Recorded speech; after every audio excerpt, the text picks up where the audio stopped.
News 18 के खास कार्यक्रम एजेंडा इंडिया में पहुंची रक्षा मंत्री निर्मला सीतारमण ने शहीदों के परिजनों को सम्मानित किया। सीतारमण ने शहीदों के परिवारों के प्रति अपनी सहानुभूति जताते हुए कहा कि रक्षा मंत्रालय और गृह मंत्रालय उन परिवारों का आभारी है। एजेंडा इंडिया के खास कार्यक्रम में न्यूज 18 के सवालों पर बेबाकी से जवाब भी दिया और पीएम पर लगाए गए कांग्रेस के आरोपों पर राहुल गांधी को कटघरे में खड़ा किया है। But Rahul Gandhi says that Prime Minister is chowkidar of rich Indians who fled the country.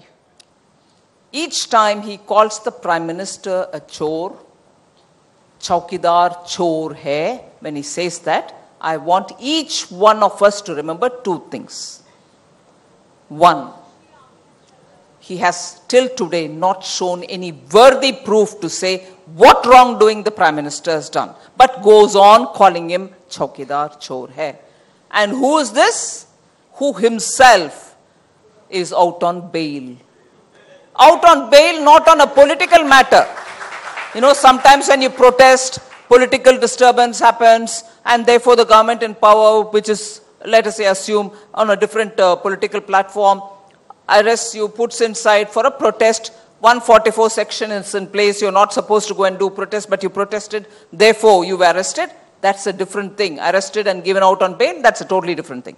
Here, and I wish Maria, and I wish many senior colleagues of yours from this very eminent channel, if ever, like the way you have now with me, have a conversation with the Congress President. Please ask him, Yes. What is it that you're out on bail on?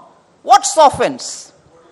Then you'll know the offense is exploiting and misusing public money to move to whatever the allegation says into his own trust or whatever. In other words, financial misconduct.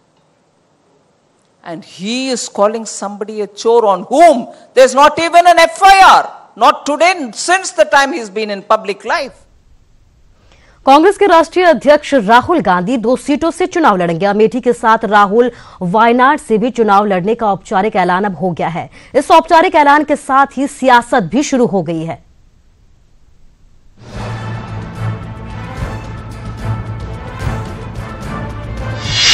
एक नहीं बल्कि 2 सीटों पर लड़ेंगे राहुल गांधी। अमेठी के अलावा वायनाड से भी लड़ेंगे चुनाव। कांग्रेस ने किया औपचारिक ऐलान। बीजेपी ने कहा हार के डर से भागे राहुल। देश के राजनीतिक सियासत में एक खबर आज खूब चर्चा में है। कांग्रेस ने प्रेस कॉन्फ्रेंस कर इस बात का औपचारिक ऐलान कर दिया कि कांग्रेस के राष्ट्रीय अध्यक्ष राहुल गांधी सिर्फ अमेठी ही नहीं बल्कि केरल की वायनाड सीट से भी लोकसभा का चुनाव लड़ेंगे। दक्षिण भारत के तीनों प्रांतों से इसलिए मांग आई कि उत्तर और दक्षिण भारत का एक सूत्र है, वो हमेशा एक दूसरे से जुड़े रहे। इसलिए 3 प्रांतों ने केरल, कर्नाटक और तमिलनाडु से ये बार बार मांग आई कि श्री राहुल गांधी दूसरी सीट से लड़ें। तो अब अमेठी के साथ साथ राहुल गांधी जी ने यह फैसला किया, जैसा श्री ए.के. एंटनी जी ने आपको बताया, कि राहुल गांधी जी वायनाड सीट से भी लड़ेंगे। इस ऐलान के साथ ही सियासत भी शुरू हो गई। राज्य से लेकर केंद्र तक खूब सियासत हो रही है। अमित शाह ने तो यहां तक कह दिया कि राहुल बीजेपी के डर से अमेठी छोड़कर भाग रहे हैं। तो गांधी केरल की ओर भागे हैं अमेठी छोड़कर। क्यों केरल भागे हैं? आप सबको मालूम है अमेठी में इस बार इनका हिसाब किताब चुकता होने वाला है। श्री राहुल गांधी जी का डर हमको तो अच्छा लगा है। श्रीमती स्मृति ईरानी जी का अमेठी से सांसद बनना, अमेठी लोकसभा और रायबरेली लोकसभा में कमल का फूल खिलना, यह जो हम लोग कह रहे थे, दावा कर रहे थे पहले से कि हाँ ये तय है, तो आज जब दूसरी सीट से श्री राहुल गांधी जी के लड़ने की घोषणा हो रही है तो यह जो हम लोग कह रहे थे वह सच साबित हुआ। खैर, देश के किसी भी बड़े नेता के 2 जगह से चुनाव लड़ने की ये कोई पहली घटना नहीं है। इससे पहले इंदिरा से लेकर अटल जी और नरेंद्र मोदी से लेकर मुलायम सिंह यादव तक 2 जगहों से लोकसभा का चुनाव लड़ चुके हैं। लेकिन जीत की हैट्रिक लगा चुके राहुल गांधी का अचानक अमेठी के अलावा यूं सेफ सीट वायनाड से चुनाव लड़ना तमाम सियासी सवाल भी खड़े करता है। इससे भी इनकार नहीं किया जा सकता। Bureau report, news 18। Dushyant Chautala ने हिसार से चुनाव लड़ने की इच्छा जाहिर की है। दरअसल दुष्यंत चौटाला रविवार को सोनीपत में चुनावी जनसभा को संबोधित करने पहुंचे थे। दुष्यंत चौटाला ने कहा कि चुनाव लड़ने का फैसला पार्टी संगठन का होगा, लेकिन उनकी इच्छा है कि वो हिसार से चुनाव लड़े। इसके अलावा उन्होंने अभय चौटाला पर भी निशाने साधे और कहा कि वो हमारी जमानत जब्त होने की बात करते थे, लेकिन वो जींद में अपनी खुद की जमानत नहीं बचा पाए। निर्णय नहीं है और ये दिग्विजय सिंह का निर्णय नहीं है, ये तो पार्टी संगठन का निर्णय होगा। डॉक्टर अजय सिंह चौटाला जी जो हमारे पार्टी के संरक्षक हैं, उनसे विचार विमर्श करने के बाद नेशनल एग्जीक्यूटिव जो निर्णय लेगी वो प्राथमिकता होगी। अगर मेरी प्राथमिकता सुने तो मैं जरूर हिसार लोकसभा लड़ना चाहूंगा। लोग तो हमें जमानत जब्त पार्टी, बच्चों की पार्टी कहा करते थे। एक 28 साल के युवा को हमने उतारा था मैदान में और उसने राहुल गांधी के कप्तान की जमानत तो 800 वोटों से बचने दी, और जो लोग हमें जमानत जब्त कहते थे उनकी तो 6 गुना जमानत जब्त कराने का काम किया था। उधर संपत्ति को लेकर सीएम मनोहर लाल और सांसद दीपेंद्र हुड्डा के बीच वार पलटवार का दौर शुरू हो गया है। सीएम मनोहर लाल ने दीपेंद्र सिंह हुड्डा की संपत्ति पर सवाल उठाया, जिसके बाद सांसद दीपेंद्र हुड्डा ने सीएम पर पलटवार करते हुए उन्हें नसीहत दी है कि बीजेपी अपने काम के बल पर वोट मांगे, न कि हुड्डा परिवार पर निशाना साधकर।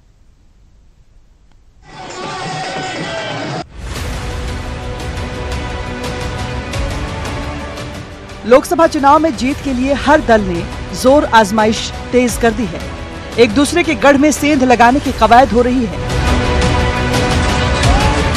पूर्व मुख्यमंत्री भूपेंद्र सिंह हुड्डा के गढ़ रोहतक में प्रचार करने पहुंचे मुख्यमंत्री मनोहर लाल ने रोहतक के सांसद दीपेंद्र हुड्डा की आय को लेकर निशाना साधा। मनोहर लाल के मुताबिक 2009 में दीपेंद्र की कुल संपत्ति 6 करोड़ थी और 2014 तक उनकी संपत्ति में 6 गुना इजाफा हो गया। दीपेंद्र हुड्डा जिसकी 2009 में जब लोकसभा का चुनाव लड़ा, उन्होंने अपना एफिडेविट दिया कि मेरी संपत्ति 6.5 करोड़ है, 6.5 करोड़ है। और अभी 2014 में जो उन्होंने फॉर्म भरा, उस समय उन्होंने उस संपत्ति को 35.5 करोड़ रुपया दिखाया। 6 गुना संपत्ति 5 साल में, जबकि कोई अलग से बिजनेस उन्होंने नहीं दिखाया, कोई कि मैं बिजनेस करता हूँ। ये पैसा कहाँ से आया है? हालांकि दीपेंद्र हुड्डा ने इन आंकड़ों को गलत करार दिया है। दीपेंद्र हुड्डा का कहना है कि सीएम अपने काम के दम पर वोट मांगे, उनके परिवार को टारगेट करके नहीं।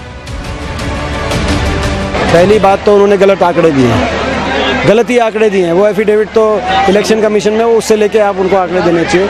मगर बहरहाल मैं समझता हूँ कि 5 साल के बाद भी केवल हुड्डा साहब और मेरे पे निशाना साध के मुख्यमंत्री जी अगर वोट मांग रहे हैं तो उनको आत्ममंथन करना चाहिए, अपने काम बताएं।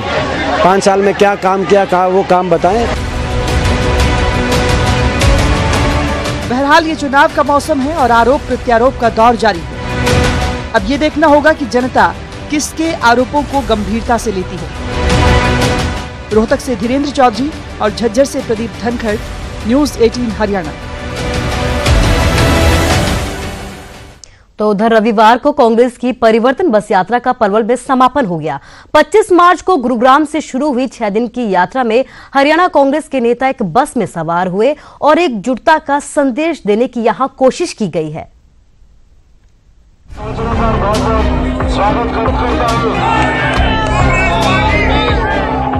पिछले कुछ सालों में हरियाणा कांग्रेस के लिए ये सबसे खूबसूरत तस्वीर रही।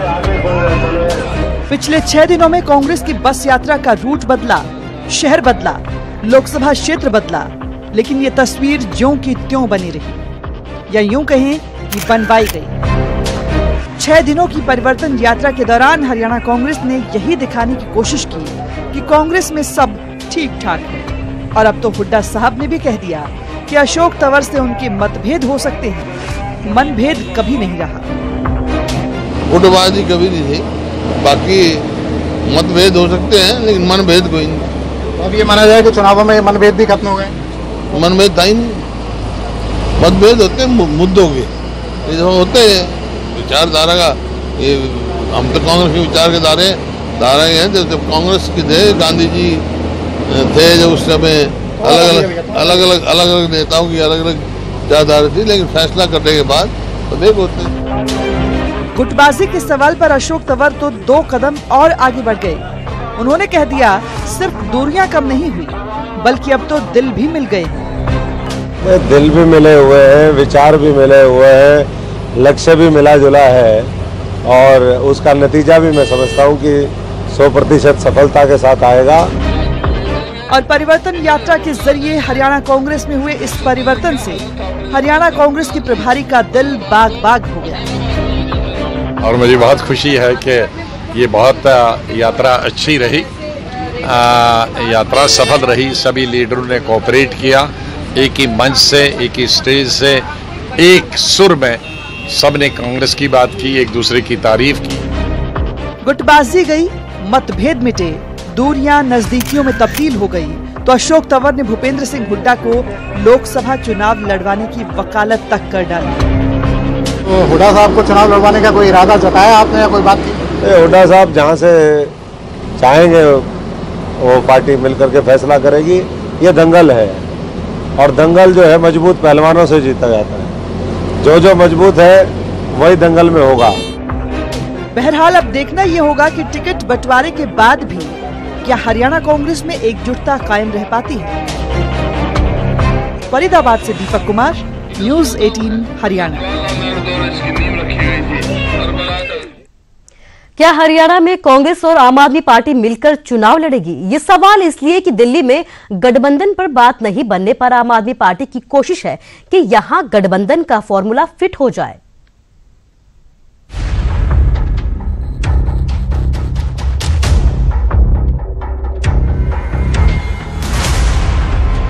दिल्ली में गठबंधन का फार्मूला फेल होने के बाद आम आदमी पार्टी की नजर अब हरियाणा पर टिकी है, इस उम्मीद में कि क्या उसे कांग्रेस का साथ मिलेगा। पार्टी नेताओं की माने अगर कांग्रेस आम आदमी पार्टी के साथ गठबंधन कर चुनाव लड़ती है तो बीजेपी को हराना मुमकिन है।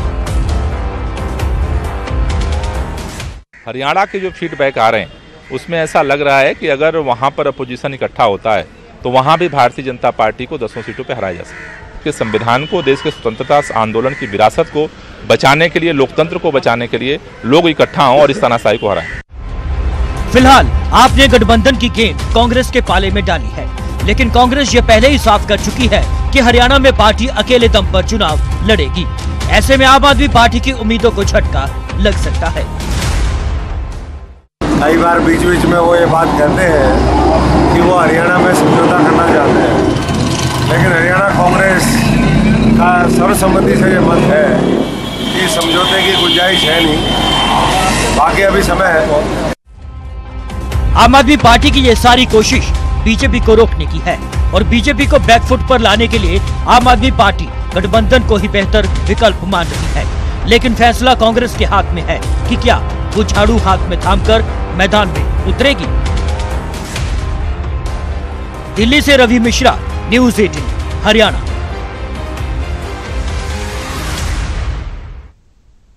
हिमाचल बीजेपी ने लोकसभा की 4 सीटों पर अपने उम्मीदवारों का ऐलान कर दिया है, लेकिन कांग्रेस अभी तक हमीरपुर और कांगड़ा सीट को लेकर पशोपेश में है। हालांकि अब संकेत जरूर दिए गए हैं कि हमीरपुर से सुखविंदर सिंह सुक्खू तो कांगड़ा से पवन काजल का नाम तय माना जा रहा है।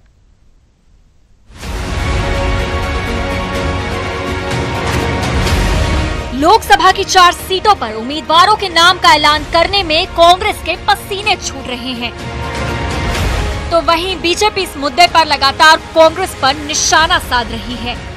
मुख्यमंत्री कहते हैं कि हम बारात लेकर निकल पड़े, तो अनुराग ठाकुर का मानना है कि कांग्रेस को हमीरपुर में बलि का बकरा बनाने के लिए उम्मीदवार नहीं मिल रहा। वहीं अब जाकर कांग्रेस में चर्चा चल रही है कि कांगड़ा और हमीरपुर के लिए पार्टी ने उम्मीदवारों के नाम तय कर लिए हैं। प्रदेश कांग्रेस अध्यक्ष के मुताबिक कांगड़ा लोकसभा सीट से पवन काजल का नाम तय है, सिर्फ औपचारिक ऐलान होना बाकी है। हमारे मंडी संसदीय क्षेत्र में आश्रय शर्मा और शिमला संसदीय क्षेत्र में डॉक्टर धनीराम शांडिल जी जो आपके सामने, और कांगड़ा में पवन काजल, उनकी भी घोषणा जो है एक आधे दिन में होने वाली है और हमीरपुर में अभी जो है विचार चल रहा है। वहीं कांग्रेस विधायक सतपाल रायजादा के मुताबिक लंबे मंथन के बाद हमीरपुर से चुनाव जीतने के लिए नेता विपक्ष मुकेश अग्निहोत्री और पूर्व अध्यक्ष सुखविंदर सिंह सुक्खू का नाम सुझाया था, क्योंकि ये दोनों बड़े चेहरे हमीरपुर से जीतने का मादा रखते हैं। लेकिन नेता विपक्ष द्वारा चुनाव लड़ने से इनकार करने के बाद सुक्खू ने चुनाव लड़ने के लिए अपनी हामी भरी है। हम जो जितने भी यहाँ से कैंडिडेट्स गए हुए थे, चाहे वो एमएलए थे, एक्स एमएलए थे, हम सभी ने एक मत में सुखविंदर सिंह सुक्खू जी का नाम लिया कि विपक्ष के नेता जो चुनाव लड़ना नहीं चाहते हैं, लेकिन सुखविंदर सिंह सुक्खू जी से हमने बात की कि पार्टी हित में बिग चेहरे हैं आपको आगे आकर बोलना चाहिए पार्टी हाईकमान को कि आप चुनाव लड़ना चाहते हैं। और उन्होंने हमारी बात को मंजूर भी किया और वो उन्होंने कहा कि पार्टी हित के लिए वो चुनाव लड़ेंगे। बता दें कि कांग्रेस ने अभी तक सिर्फ शिमला और मंडी से उम्मीदवारों के नाम का ऐलान किया है, जिसमें मंडी से पंडित सुखराम के पोते आश्रय शर्मा और शिमला से धनीराम शांडिल पर भरोसा जताया गया है। हालांकि चारों सीटों पर जीत का दावा कांग्रेस ने भी किया है और बीजेपी ने भी, लेकिन बनते बिगड़ते समीकरणों के नतीजे क्या रहेंगे, इसके लिए इंतजार अभी बाकी है। शिमला से जीएस तोमर, ऊना से अमित शर्मा, न्यूज़ 18 हिमाचल।